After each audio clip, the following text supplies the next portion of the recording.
Ya, bismillahirrahmanirrahim. Assalamualaikum warahmatullahi wabarakatuh. Sekarang kita bahas apa itu titik didih. Ya, titik didih didefinisikan sebagai suhu di mana tekanan uap cairan sama dengan tekanan uap atau tekanan atmosfer. Ya, jadi suhu di mana tekanan uap cairan sama dengan tekanan atmosfer. Ya, baik, apa itu maksudnya?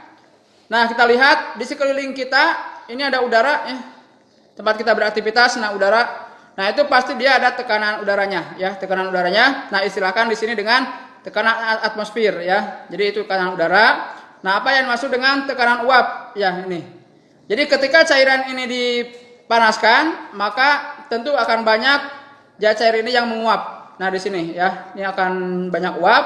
Nah, jika terus dipanaskan, maka uap di sini akan semakin banyak, ya, sehingga tekanan pun akan semakin besar. Nah, sehingga dicapai kondisi di mana tekanan uap ini akan sama dengan tekanan udara sekitar. Nah, itulah yang dimaksud dengan titik didih, ya. Jadi tekanan uap di sini, tekanan uap cairan ini, nah ini uap nih, banyak uap nih, nah ini ya. Nah, ini uap. Nah, ini uap dari cairan ini ketika dipanaskan, nah semakin banyak, maka dia suatu saat akan sama dengan tekanan udara sekitar. Nah, pada kondisi seperti itu maka akan ada yang namanya fenomena mendidih, ya. Jadi suhu di mana tekanan uap cairan ini sama dengan tekanan udara sekitar, nah itulah yang dimaksud dengan titik didih, ya. Nah, seperti ini. Nah, itulah maksud apa itu tekanan uap, ya, ini tekanan uap ini nih. Uap cairan ini, ya, karena dipanaskan akan semakin banyak, maka dia akan tekanannya semakin besar sehingga tekanan uap ini akan sama dengan tekanan udara, ya, seperti itu. Nah, pada kondisi seperti itu maka akan dicapai dengan fenomena yang disebut dengan mendidih, ya. Nah, inilah seperti ini. Nah, ini yang maksud dengan titik didih, ya, seperti ini. Nah, fenomenanya seperti ini, ketika mendidih dia gelembung-gelembung, nah seperti itu karena ini banyak gasnya, ya, yang pengen menguapnya seperti itu. Itulah yang maksud dengan titik didih.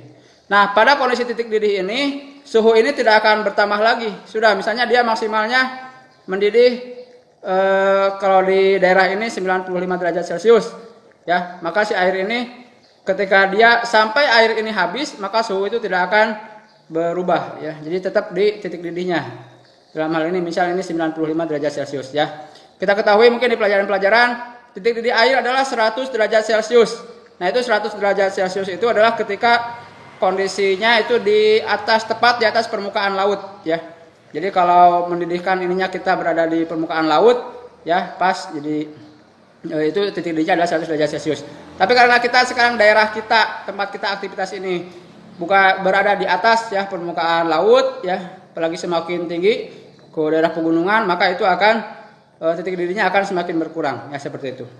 Nah, ini titik didih air di sini 95 derajat Celcius, ya. Nah, seperti itu. Jadi ketika suhu sudah mencapai ini proses mendidih, maka suhu itu tidak akan bertambah lagi. Baik, itu yang bisa diterangkan. Wassalamualaikum warahmatullahi wabarakatuh.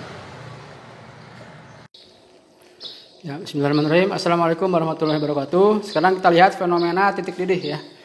Titik didih ini pada kondisi titik didih, maka suhu ini tidak akan mengalami penambahan sampai semua zat cair ini berubah menjadi uap, ya. Ini salah satu fenomena di titik didih. Ini air sedang mendidih. Nah, kita lihat suhunya. Salah satu sifat di titik didih ini adalah suhu itu tidak akan bertambah, ya. Jadi maksimalnya berapa dia suhu titik didihnya, maka selama proses titik didih ini dia tidak akan bertambah suhunya, ya. Nah, ini.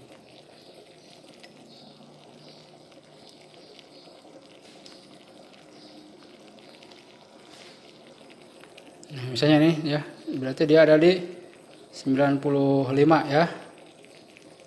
Ini ada suhu 95 kurang, ya. Nah, ya, sudah bisa dilihat. Jadi suhu tidak akan bertambah lagi. Ya, nih. Ini salah satu sifat dari titik didih, ya.